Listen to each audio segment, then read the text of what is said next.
Candidatos de todo o país, como vão? Tudo bem?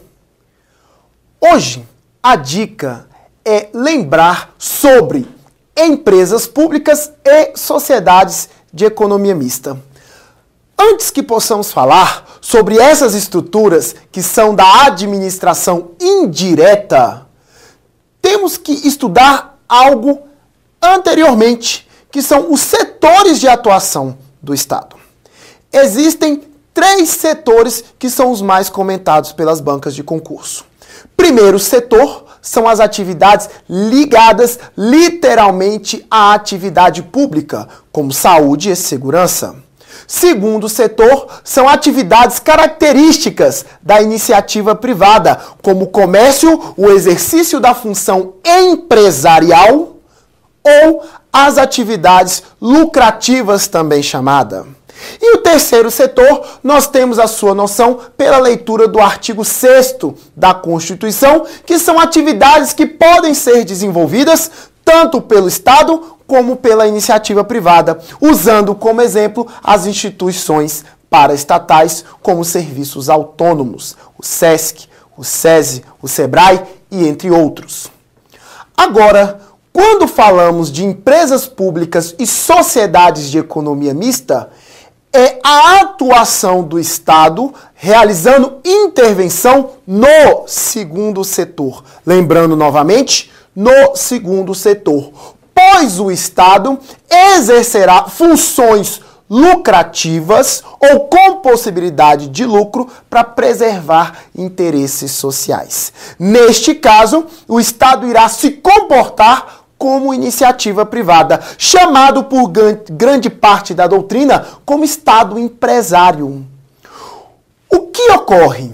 Dentro desta linha, nós temos quando o capital ou investimento é literalmente natural ou pertence à administração pública, que são as empresas públicas, como a Caixa Econômica e a empresa de Correios e Telégrafos, ou então nós temos as sociedades de economia mista, que pertencem ao Estado, mas admitem investimentos da iniciativa privada, conforme o Decreto-Lei 200 de 1967, no mínimo, 50% mais uma das ações deverão pertencer ao Estado e o restante admite investimento privado.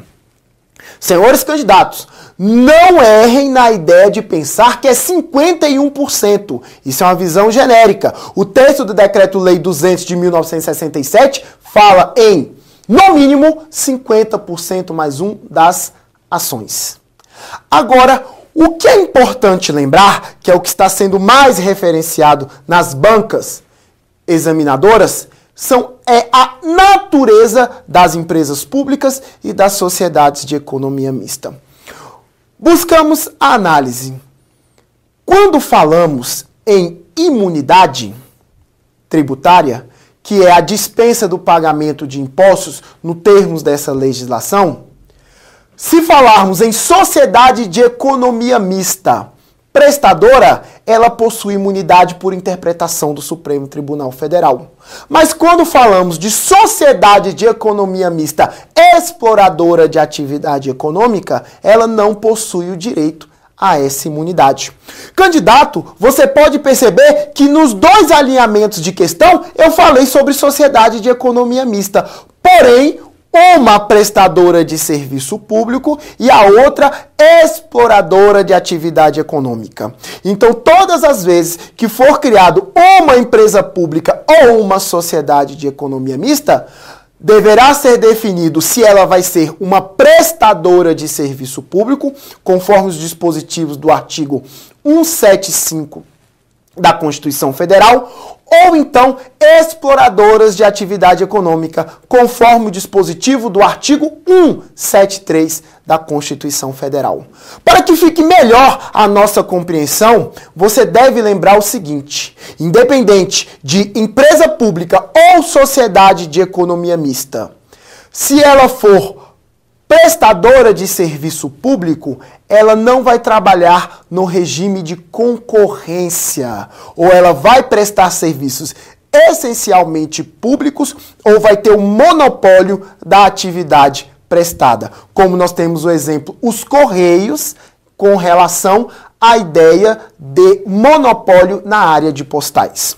Agora, quando for empresa pública ou sociedade de economia mista exploradora, ela vai desenvolver atividade econômica, vai desenvolver atividade lucrativa, mas vai disputar mercado, vai disputar comércio com outras instituições da iniciativa privada. A dica de hoje fica fundamentada o quê? Nós temos empresas públicas, capital integralmente do Estado. Temos sociedades de economia mista, capital parcialmente estatal, que podem ser divididas em prestadoras, que são aquelas que não disputam concorrência, ou então exploradoras, que são aquelas que vão disputar o mercado. Fechando a ideia que, independente de empresa pública e sociedade de economia mista, serão chamadas de empresas governamentais. Ou então, pela interpretação de Eli Lopes Meireles, empresas paraestatais. Eu sou o professor Helder Saraiva, pertenço à Rede Gran Cursos. Um grande abraço. Conheça os nossos programas de Pleiades, cursos regulares e faculdades dos concursos. Um abraço.